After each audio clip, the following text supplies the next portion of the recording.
See how it kind of necks down there? It's because that bolt is stretched. That's bad because what it does is breaks off in the housing. Fun times. All right, welcome back. I filmed all of this and I'm sitting here editing and realized I never disclosed what I did. I did go with Yukon Chromos, Yukon Super Joints. It all came from East Coast Gear Supply. They shipped it right here to the campground. They really helped me out. I just can't thank East Coast Gear Supply enough. They're just incredible. Check them out if you don't know who they are, man. East Coast Gear Supply is above and beyond everybody else in this industry. Where are we going? To pick up all my boxes from East Coast Gear Supply. Pick up all the money? All the money that I spent with East Coast Gear Supply. We spent, that my wife spent. Mm-hmm. They shipped directly to the office. The office was cool about us shipping some parts here. We're also going to just pay for another week. Yay! Unfortunately, I'm not going to Choco now. It just isn't going to work out if I can get the buggy together in time, but it doesn't change the fact that it looks like a washout down there this weekend. And with the workload that Lindsay has to do and us knowing that we have good internet here and not having to mobilize and everything, we just decided it's best to stay here another week. But I'm still going to go to Huntsville, Alabama. I'm probably going to try to day trip over at Hawk Pride. Meet this guy, Joseph, an internet wheeling friend that I've been trying to get up with. It just hadn't worked out. But we'll see what we can do. We're just rolling with the punches and making the most of it.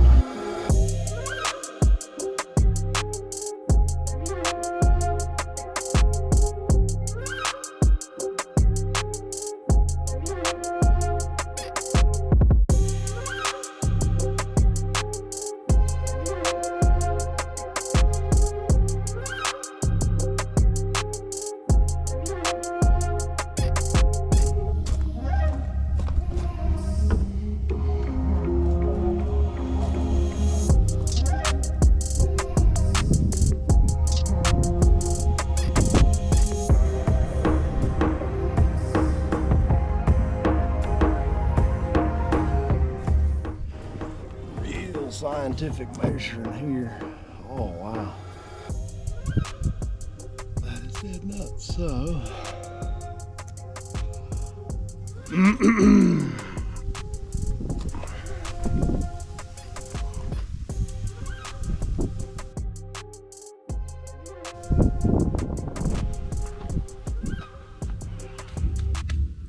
I'm heading into town. The guy in the campground said there's a performance shop down here, not far away. I just need to have them pull the bearings off of my Detroit. I measured the deck height, as you probably saw, and it's real scientific. It's close, like you can't get a sheet of paper in between there. So I'm going to take those shims, put them right back on the Grizzly. Got my co-pilot with me. Put those right back on the Grizzly just like it was. See if they got a way to hold that carrier for me, and or let them torque the ring gear bolts. But I do have a torque wrench. I can torque the caps and everything.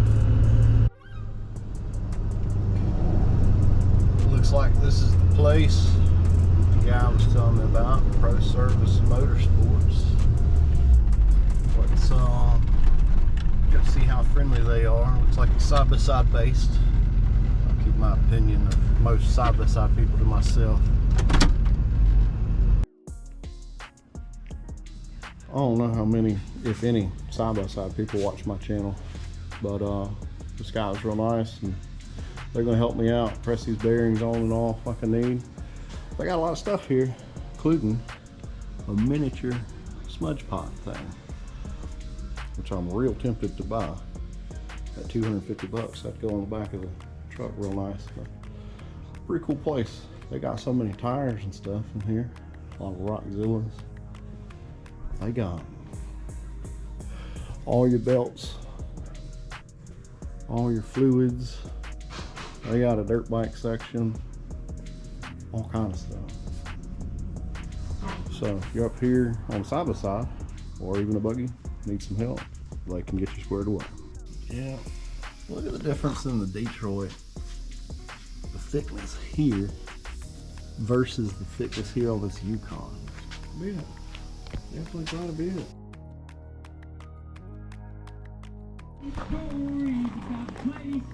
I've been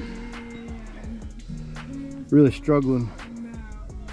These spindle bearings were shot when I took it apart. So when I ordered from East Coast, I got this Teflon bushing. Goes there in place. However, getting that thing out has proven to be defeating me right now. Been out here beating the crap out of it. I bent my crowbar or pry bar, which you'd think would be in my favor because what I'm doing is putting this down in here, sitting there and trying to beat this thing. But it's not really working out for me. I'm on struggle bus here.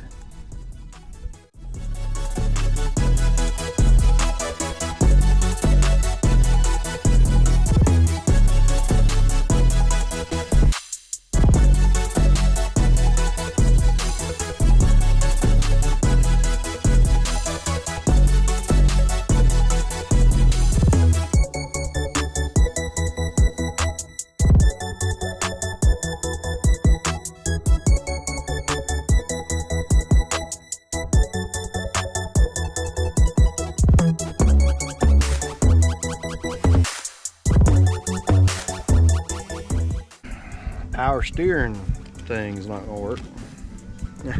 I know I'm doing this wrong, and somebody out there is cringing like they make a tool for that, or all you have to do is this, that, and the other, but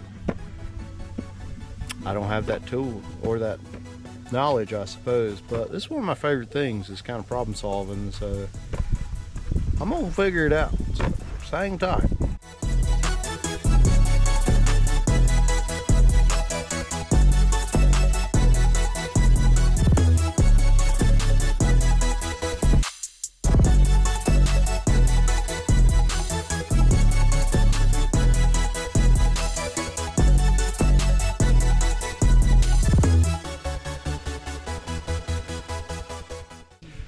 I was gonna ask the dude back at Pro Services. I took it all with me, and then I forgot about it. And then by the time I left, I was leaving, and I had taken up an hour of that dude's time unexpectedly.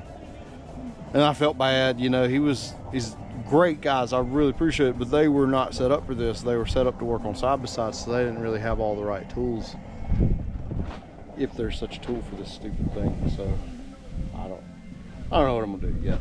I'm gonna keep figuring it out. Keep working on it, figure it out. Well, I didn't give up just yet. Found a little punch chisel in my toolbox. Starting to get in behind the race now. And I'm gonna let this thing defeat me. Oh. Hey y'all, right there, I'm sorry. This is dangerous stuff here. I should probably have my safety spectacles, but I got my OSHA squints on. Y'all look out now.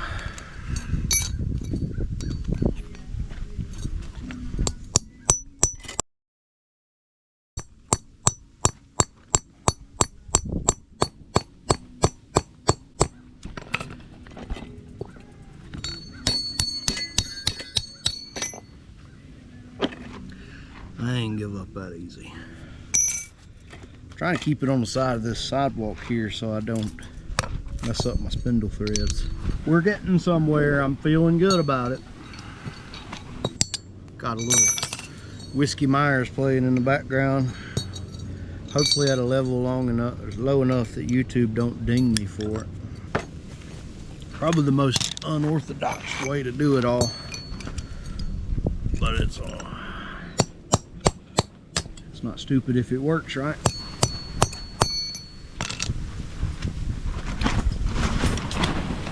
Lose my easy up there.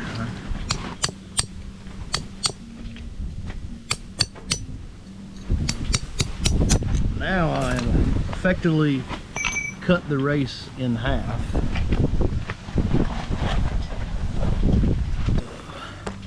Did y'all know that, you know, we homeschool the kids, but that they stopped calling it Indian style? The way I'm sitting right here, they gotta call it crisscross applesauce. Isn't that the most goofy thing you ever heard? There we go, folks. Don't doubt yourself. I know somebody's sitting around saying that should have took 2 minutes, and I know that it should have. But I was ill-equipped, and I don't know everything. And I kind of knew what to do, just ain't have the right tools. Teflon, 36 millimeter I keep for a Dana 30. Used to wheel a Dana 30, but it's so common. I figure one day I might come across somebody. Jeez.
Sorry about the wind. So it's the bolt for the cap.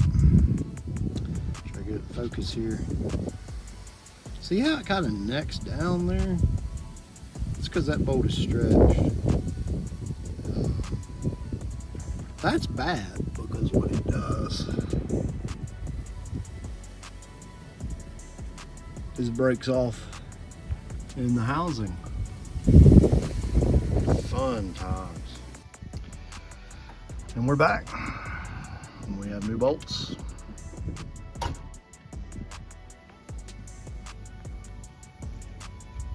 Yes, all right. Now, I just went ahead and replaced all four since all of them had ported too hard.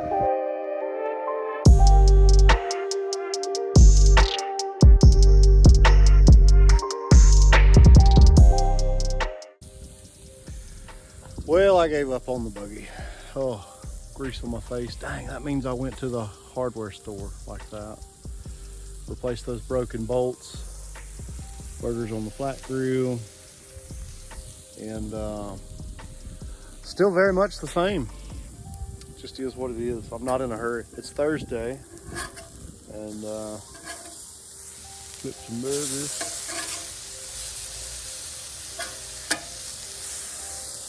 Thursday, I saw a 1-ton scrambler on the back of that motorhome there, and someone riding by, and I looked like an idiot. They're like, "Look at this guy filming himself." It's the worst part of doing this. But I saw a dude come in over there. He had a side-by-side and a 1-ton scrambler on the back that sounded like an old 304, maybe a 360 in that thing.